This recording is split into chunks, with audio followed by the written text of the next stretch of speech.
علیکم ناظرین، میں ہوں بشیر خٹک، آپ دیکھ رہے پی ٹی آئی نیوز۔ اچھا ناظرین، آپ لوگ کے ساتھ جو آج ڈسکس کرنے والا ہوں وہ ہے 3 اکتوبر سے پہلے فیصلوں اور ملاقاتوں میں تیزی نظر آئے گی۔ اس کے بعد نیا آرمی چیف غیر سیاسی ہوگا۔ لندن اور واشنگٹن میں فیصلہ ہو چکا ہے۔ NRO2 مکمل ہو چکا ہے۔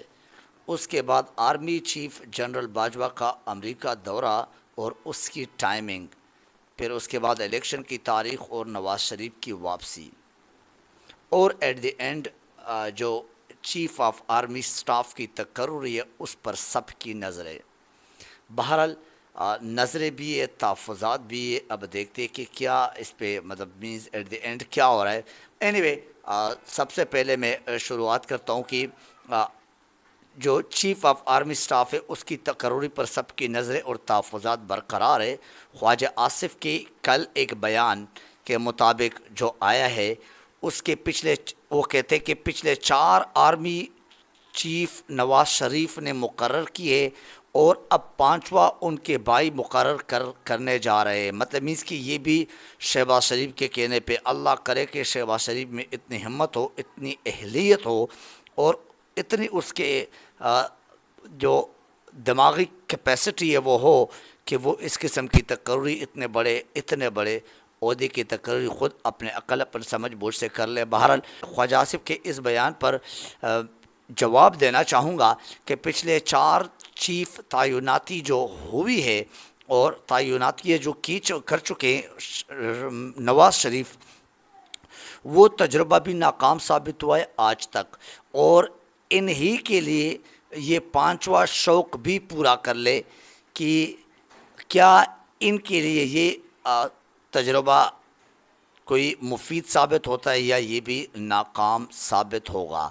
اگر یہ کہیں تو کہیں یہ بدترین یعنی ورسٹ آف آل جو پچھلے 4 چیف آف آرمی سٹاف لگے، یہ ان میں سے بدترین، ناکام ترین تو ہوگا ہی ہوگا، کیا بدترین تو نہیں ہوگا۔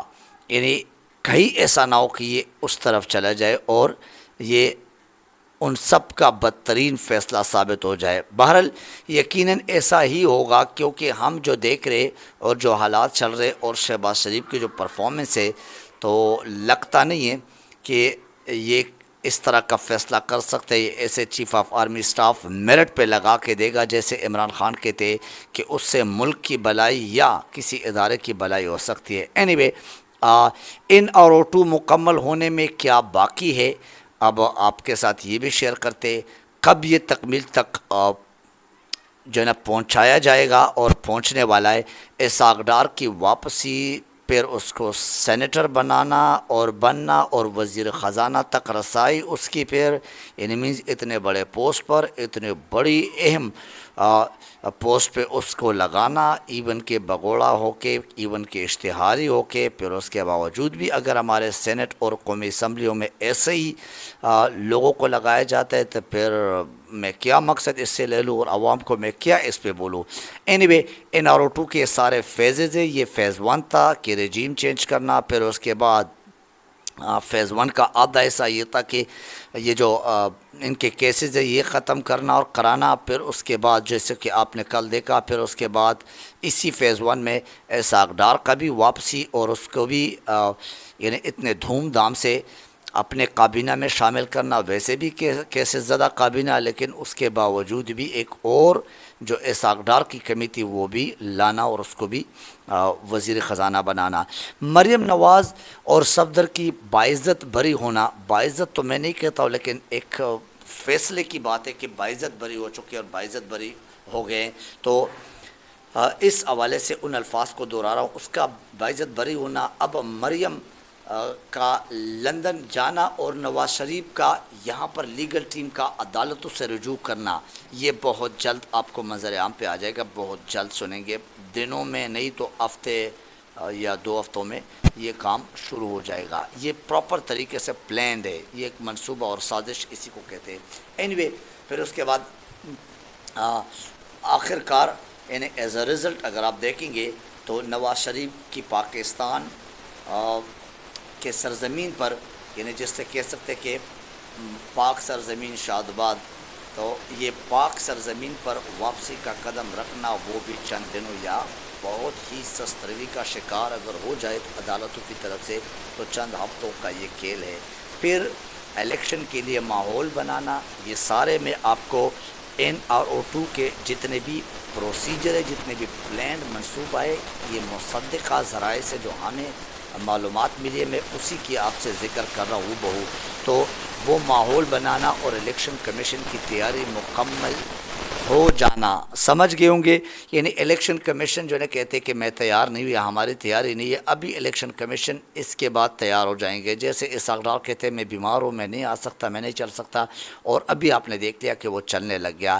اینی اس کے بعد اگر آپ کو بتاؤں کہ عمران خان کی نااہلی کا بھی ایک فیز اس گیم کا حصہ ہے، لیکن وہ فیز سیکوینس نہیں دیا گیا کہ وہ کب ہو سکتا ہے۔ جب بھی یہ اس پہ حاوی ہو گئے اور اداروں کو نو ڈاؤٹ باور کرا دیا، اور اداروں میں جیسی اپنے خریدتے لوگوں کو یا دباتے لوگوں کو مافیاز کی صورت میں، تو وہ جس دن بھی ہو گیا تو یہ بھی اسی NRO2 پلس کا یا میگا کا جو پروجیکٹ ہے NRO2 کا، یہ اسی کا حصہ ہے۔ بہرحال جنرل باجوہ صاحب کا امریکہ روانگی بھی شیڈول ہو چکے، اور آپ سب کو شاید معلوم ہو کیونکہ میڈیا سوشل میڈیا پہ باتیں چل رہی ہے، اور وہاں ایک ہفتہ سٹے کریں گے۔ امریکہ کے پینٹاگون اور اسٹیٹ جو ڈپارٹمنٹ سے ان کے اعلیٰ قیادت اور اعلیٰ عہدیداروں سے ملاقاتیں کریں گے۔ اس طرح برطانیہ، چائنا اور باقی بہت سارے ممالک کے بھی وہ دورے کر چکے۔ دیکھنا یہ ہے کہ ان دوروں کا آفیشیلی کیا ایک ورت ہے، اور اس کے بعد کیونکہ اکثر مہینہ 2 مہینے یا ریٹائرمنٹ کے بعد اصلیت کا پتہ چلتا ہے کہ کس دورے میں کس ملک کے ساتھ کیا کچھ ہوا تھا، کیا کون سی قربانی ہم عوام کو 22 کروڑ عوام جو بیڑ بکرے ان کو دینا پڑے گا ان ملاقاتوں کی رزلٹ میں۔ آرمی چیف کے باہر ممالک کے دورے، مختلف ممالک کے دورے کر چکے، لیکن اکثر ان کے ریٹائرمنٹ کے بعد اور ان کے جانے کے بعد پھر بہت ساری چیزوں کی اصلیت نظر آتی ہے۔ اب دیکھنا ہوگا کہ یہ دورے آفیشیلی اس کا کیا تاثر اور کیا امپریشن رہ جاتا ہے، کیا ورت رہ جاتا ہے، اور اس کی کس قسم کی اس کی پریزنٹیشن ہو چکی ہے، اور اس کا مقصد اور مقاصد کیا تھے، اور ہمارے عوام کی اس میں کیا کچھ بینیفٹس یا قربانیاں ڈسکس ہو چکی ہے، اس کی جو نا جسے کہہ سکتے کہ سودا بازی ہو چکی ہے۔ اینی آڈیوز اور ویڈیوز کا موسم بہار چل رہا ہے، جو آج کل یعنی لیک ہونے کا جو موسم بہار ہے وہ چل رہا ہے، اور ٹیلی ویژن ٹاک شوز اگر فیملی بچوں کے سامنے نہ دیکھے تو زیادہ بہتر ہوگا، کیونکہ حامد میر اور کچھ اس طرح کے پیڈ جو اینکرز ہیں جو سیاسی امیدواروں کے پالتو کتے جیسے صحافیوں نے اپنے پروگرام میں بیہودہ باتوں اور ننگی ویڈیوز دکھانے اور اس پر بحث مباحثہ بھی مینیمز کرتے رہتے ہیں، اور جاری رکھا ہے اس قسم کے بیہودہ قسم کے جو ایک میڈیا ٹاک یا میڈیا شوز ہے جس کو فیملی کے ساتھ بیٹھ کر نہ دیکھا جا سکتا ہے اور نہ سنا جا سکتا ہے۔ اینی آج تک کہ اتنا ہی کافی، آپ کے سامنے تمام خبریں رکھ دیے۔ اب آپ خود اندازہ لگا لیں کہ اس میں کیا کچھ ہمارے لیے، کیا کچھ ہمارے آنے والے نسلوں کے لیے۔ نیکسٹ ولاگ میں انشاءاللہ پھر آپ کے سامنے حاضر ہو جائیں گے۔ Thank you very much. اپنا خیال رکھیے، اپنے ارد گرد کے لوگوں کا۔ اللہ حافظ الناصر۔